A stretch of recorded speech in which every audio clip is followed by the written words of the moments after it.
Masih terkait dengan kasus narkoba, pemirsa, dan juga Cikalia, di mana Onadio Leonardo ini menjalani pemeriksaan tes kesehatan di ruang Dokes Polres Jakarta Barat pada Minggu sore. Onat terbukti positif mengkonsumsi sabu, ekstasi, dan ganja. Komplit ya.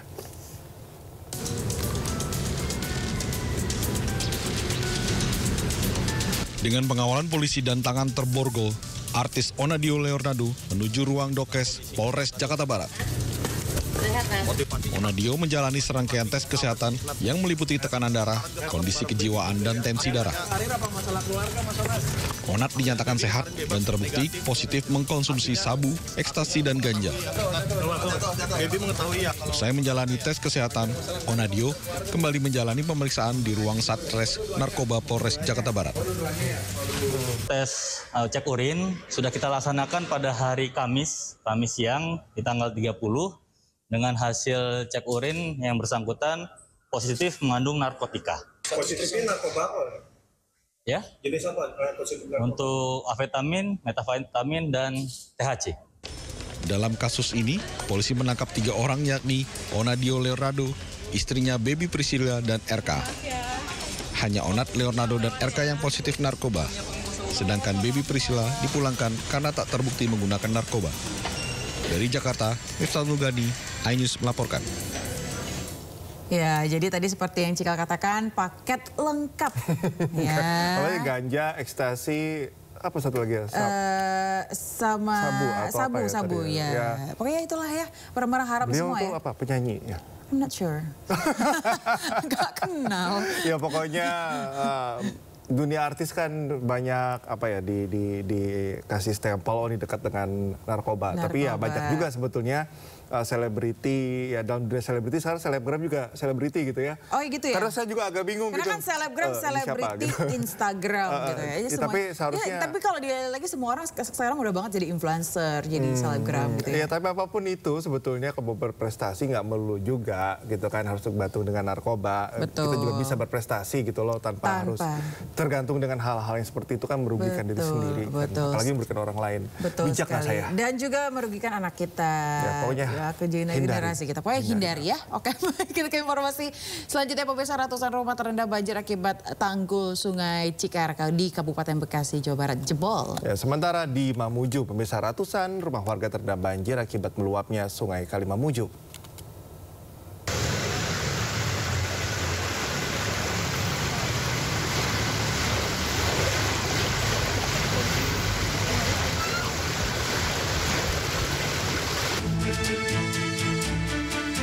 Ratusan rumah warga di Kampung Elo, Desa Sukamanah, Kecamatan Sukatani, Kabupaten Bekasi, Jawa Barat terendam banjir setinggi 30 hingga 60 cm.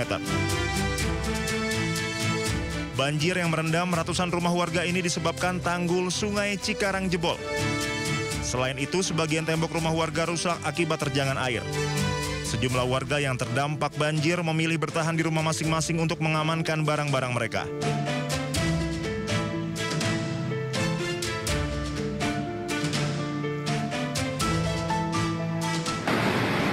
Sungai Kali Mamuju banjir besar.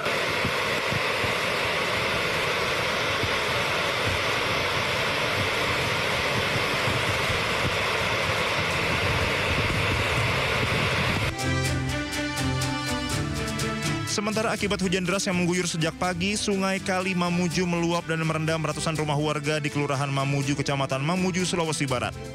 Tidak hanya merendam ratusan rumah warga, banjir juga mengenangi sejumlah ruas jalan hingga terjadi kemacetan.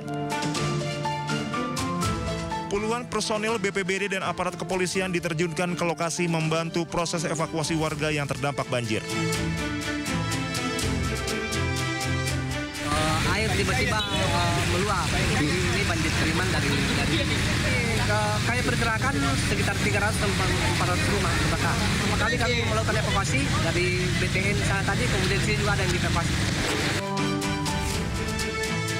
Petugas gabungan BPBD, TNI, dan Polri masih berada di lokasi mengantisipasi jika air kembali naik karena hujan masih terus terjadi di wilayah Mamuju. Dari Kabupaten Bekasi, Jawa Barat, dan Mamuju, Sulawesi Selatan, tim liputan iNews melaporkan. Setelah bertahan hampir 2 pekan, pemirsa, banjir di Pantura Kaligawe Semarang akhirnya mulai surut pada Minggu sore. Ya pemirsa, seperti inilah kondisi jalur Pantura Kaligawe Semarang pada Minggu malam. Banjir merendam hampir 2 pekan, akhirnya surut. Meski belum surut total, namun ketinggian banjir menyisakan genangan hingga 20 cm dan jalan rusak berlubang. Kendaraan pribadi berukuran kecil dan sepeda motor terlihat bisa melintasi di kawasan Kaligawe. Jalan Kaligawe kembali normal dan dibuka sebanyak 2 jalur, yang mana sebelumnya hanya dibuka 1 jalur.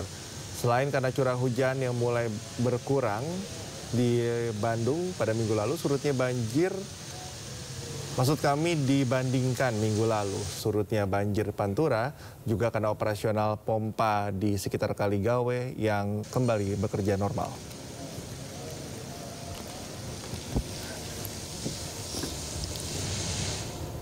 Pemirsa, 4 orang tewas dan 1 orang terluka akibat longsor di Trenggalek, Jawa Timur. Ya, seluruh korban merupakan anggota satu keluarga.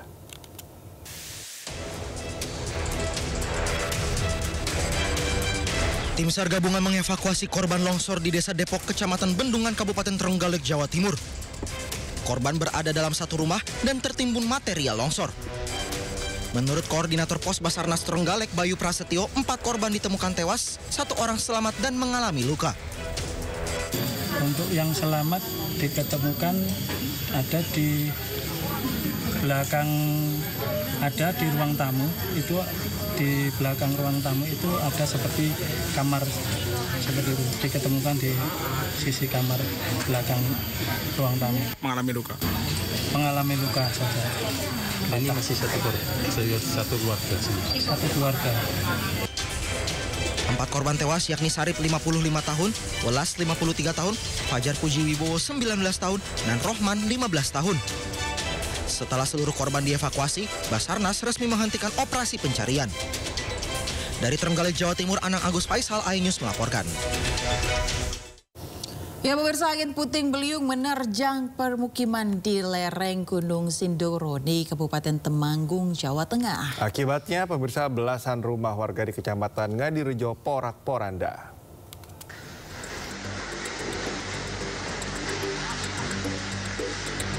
Angin kencang memporak-porandakan rumah warga di Dusun Katekan, Desa Katekan, Kecamatan Ngadirejo, Temanggung. Atap rumah berterbangan dan roboh. Saat kejadian tidak ada turun hujan. Akibat puting beliung ini, 6 rumah warga rusak. Di sekitar makam berputar-putar sehingga mutar lewat di atas rumah saya hingga terus lewat di bawahnya rumah saya, kan atapnya terangkat oleh puting beliung tersebut. Pak, itu waktu itu baru hujan deras nggak, Pak? Belum turun hujan.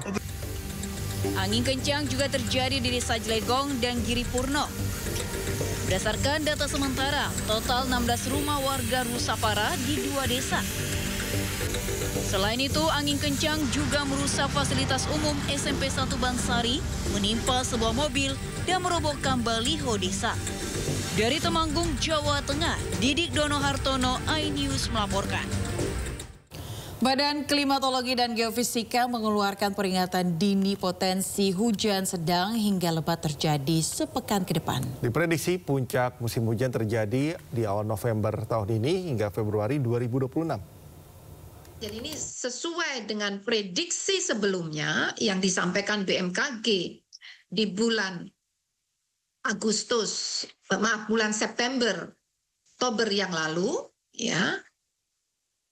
Dimulai di bulan November atau mulai hari ini hingga Februari, jadi November 2025 hingga Februari 2026. Jadi ini relatif berbeda signifikan dengan tahun-tahun sebelumnya.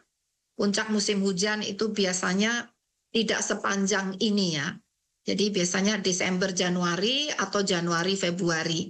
Saat ini mulai November hingga Februari, yaitu November 2025 hingga Februari 2026.